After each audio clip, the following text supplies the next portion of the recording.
और जंग के बीच अमेरिकी राष्ट्रपति डोनाल्ड ट्रंप का बड़ा दावा। ईरान ने अभी सीज फायर के लिए कहा है। नए ईरानी प्रेसिडेंट ने रिक्वेस्ट की है, ये ट्रंप कह रहे हैं। हॉर्मुज़ खुलने तक सीज फायर नहीं होगा। लीजिए, ट्रंप फिर पलट गए हैं। तब तक ईरान पर हमले जारी रहेंगे। बड़ी खबर इस समय की। युद्ध के 33वें दिन अमेरिकी राष्ट्रपति डोनाल्ड ट्रंप ऐसे पलटे कि अपनी कही बातों को ही झुठला रहे हैं।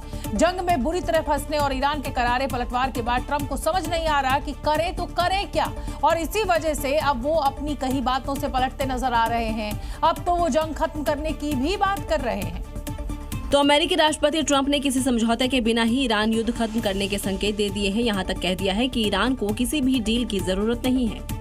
मतलब ट्रंप युद्ध छोड़कर पीछे हटने वाले हैं, क्योंकि ईरान युद्ध के दौरान ट्रंप कुछ ऐसे ही एक्सपोज हुए हैं जो कहते थे कि हॉर्मुज़ खुलवा कर रहेंगे, जो दावा करते थे कि ईरान डील के लिए तड़प रहा है, और जिन्होंने ईरान में सत्ता बदलने की कसम खाई थी। और कुछ ऐसा भी नहीं हुआ। उल्टे ईरान अब ट्रंप को धमका रहा है। ईरान के इरादे चट्टानी हैं, लेकिन ट्रंप अब मैदान छोड़ने के संकेत दे रहे हैं, क्योंकि मिडिल ईस्ट जंग में यूएस अकेला पड़ गया है। ईरान के हमलों से दबाव में है, तख्ता पलट करने में नाकाम रहा। हॉर्मुज़ में तनाव बरकरार है, तेल की कीमत प्रभावित हुई है, नाटो ने जंग से किनारा कर लिया, अमेरिका में भी विरोध हो रहा है। ट्रंप के मन में क्या चल रहा है वो किसी को समझ में नहीं आ रहा। हॉर्मुज़ को लेकर तो एकदम भी नहीं समझ आ रहा। कभी वो कह रहे हैं कि हॉर्मुज़ से कोई लेना देना नहीं है, कभी कह रहे हैं बिना हॉर्मुज़ के खुले सीज फायर नहीं होगा। लेकिन इसी बीच ईरान ने ट्रंप को अब कब्र वाली धमकी दे दी है और सबको चौंका भी दिया है और साफ साफ कह दिया कि हॉर्मुज़ पर कब्जे की सोच दुश्मन को कब्र तक ले जाएगी। ईरान के इरादे साफ है, हॉर्मुज़ में जो भी टकराएगा वो चूर चूर हो जाएगा। तभी तो ट्रंप अब कब्जे की सोच को छोड़कर वहां से पीछे हटने की सोच रहे हैं, क्योंकि तमाम कोशिशों के बाद भी वो हॉर्मुज़ में कुछ खास कर नहीं पाए। यानी जिस डोनाल्ड ट्रंप के लिए कहा जाता था कि वो ताकतवर हैं, जो चाहते हैं कर लेते हैं, जब हमला चाहे तब कर देते हैं, उनको 33 दिन की इस जंग ने पूरी तरह से एक्सपोज कर दिया। और ऐसा एक्सपोज किया है कि सालों की बनाई ताकतवर देश की इमेज का गुब्बारा ही फूट चुका है। ईरान जैसा देश कब्र में पहुंचाने की धमकी दे रहा है।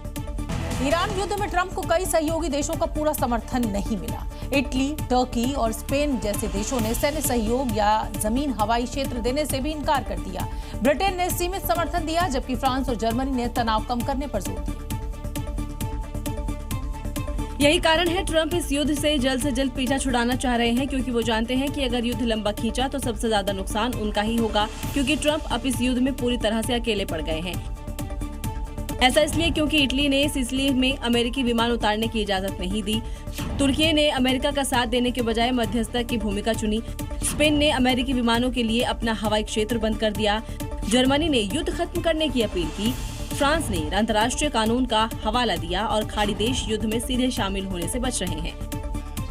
मतलब साफ है, पश्चिमी देशों का जो गठबंधन सालों से एक साथ खड़ा रहा वो अब हिल रहा है। एक तरफ अमेरिका अकेले जंग लड़ रहा है और अपने साथियों से नाराज है, दूसरी तरफ यूरोप, नाटो और खाड़ी के सहयोगी देश इस जंग को अंतर्राष्ट्रीय कानून के खिलाफ मान रहे हैं और इसमें शामिल होने को तैयार नहीं है।